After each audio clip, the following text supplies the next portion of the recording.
Olivier Le Boucher, bonjour. Bonjour Rodolphe. Vous êtes le président de Petit-Fils. Quel est le concept de l'enseigne pour débuter, s'il vous plaît? Alors Petit-Fils est un réseau d'agences de services à la personne qui est spécialisé dans l'aide à domicile pour les personnes âgées. Petit-Fils a été fondé en 2007 par deux jeunes diplômés qui ont identifié auprès de leurs grands-parents des besoins qui étaient peu ou mal satisfaits. Et donc ils ont souhaité développer une offre de services à domicile sur mesure, susceptible de convenir à leur propre grand-mère. Et le succès a été sans appel. La première franchise a été lancée en 2012 et le réseau compte aujourd'hui 160 agences. Est-ce que vous pouvez nous faire un point justement sur le développement? Comment s'est déroulée l'année 2020 et quels sont les objectifs que vous êtes fixés pour l'année 2021 et même un petit peu au-delà?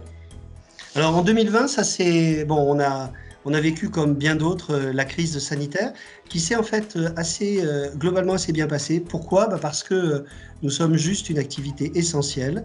Nos clients, les personnes âgées, avaient besoin de nous. Nos auxiliaires de vie se sont mobilisés et notre activité a été vraiment assez peu impactée. Nous avons répondu aux besoins des hôpitaux et des services de santé pour prendre en charge les personnes qui sortaient des services de réanimation et d'hospitalisation. Donc voilà pour 2020. Pour 2021, on prévoit une quarantaine de nouvelles agences qui vont se rajouter aux 90 agences supplémentaires des années 2019 et 2020. Donc c'est un développement très rapide et on devrait prendre la place de leader en France sur la partie prise en charge des seniors en nombre d'agences avec un peu plus de 200 agences à fin 2021. Quels sont les profils que vous recherchez pour ouvrir ces nouvelles agences, s'il vous plaît?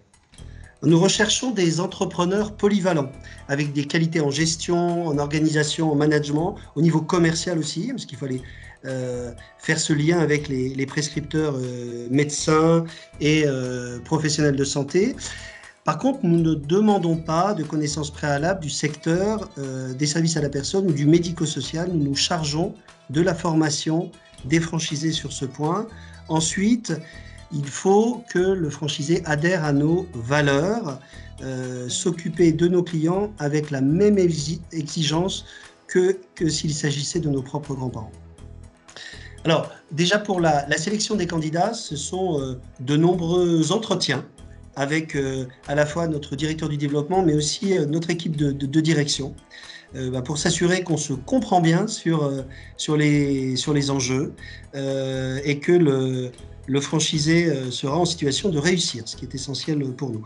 Après, une fois que la signature est faite, nous avons donc un programme de formation en 4 semaines, 3 semaines théoriques, avec sous forme de classes, j'allais dire 3 ou 4 fois par an, avec d'autres nouveaux franchisés, et une semaine pratique en agence, au sein de nos succursales, pour apprendre le savoir-faire, le métier au quotidien. Et tout ça pour que, effectivement, notre nouveau franchisé dispose de tous les éléments pour se lancer la semaine suivante. Voilà. Ensuite, en termes de formation continue, l'ensemble de notre réseau, nous réunissons l'ensemble de notre réseau 2 fois par an, une formation annuelle de 2 jours et un séminaire qui nous permet effectivement d'actualiser leurs connaissances du métier, de la réglementation, des enjeux commerciaux. Alors, on l'imagine, en 2020, une partie de ces réunions a dû se passer à distance. Comment est-ce que vous êtes adapté à la crise sanitaire par rapport aux visites de vos intervenants chez les patients et de manière plus générale, de la manière dont vous avez formé les candidats justement à toutes ces nouvelles mesures?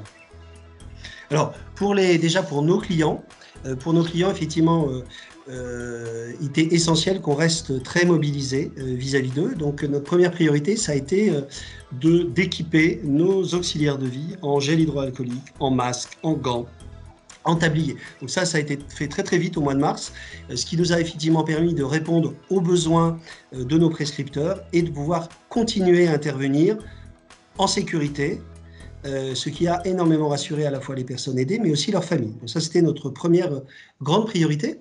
Alors, ensuite, effectivement, on a les sujets là, on est en train de travailler sur les sujets de vaccination des auxiliaires de vie qui sont prioritaire pour les plus de 50 ans. Et puis, comment aider les familles également à vacciner nos clients à domicile. Donc ça, c'est notre autre priorité.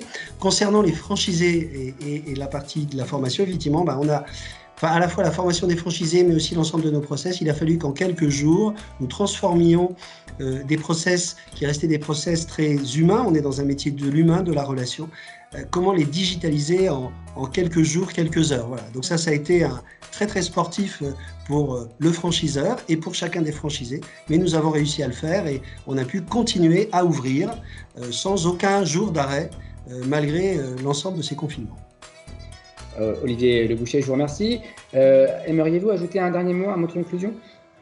Écoutez, pour moi, le dernier mot, c'est de revenir sur l'aide à domicile. L'aide à domicile, c'est un secteur très porteur. Je finirai avec un seul chiffre. Le nombre de personnes dépendantes va doubler dans les 30 prochaines années. Donc, c'est une opportunité extraordinaire. C'est aussi un métier de la relation, c'est un métier de l'humain. Et ça permet de faire vraiment une expérience professionnelle extraordinaire. Donc, bienvenue, rejoignez-nous.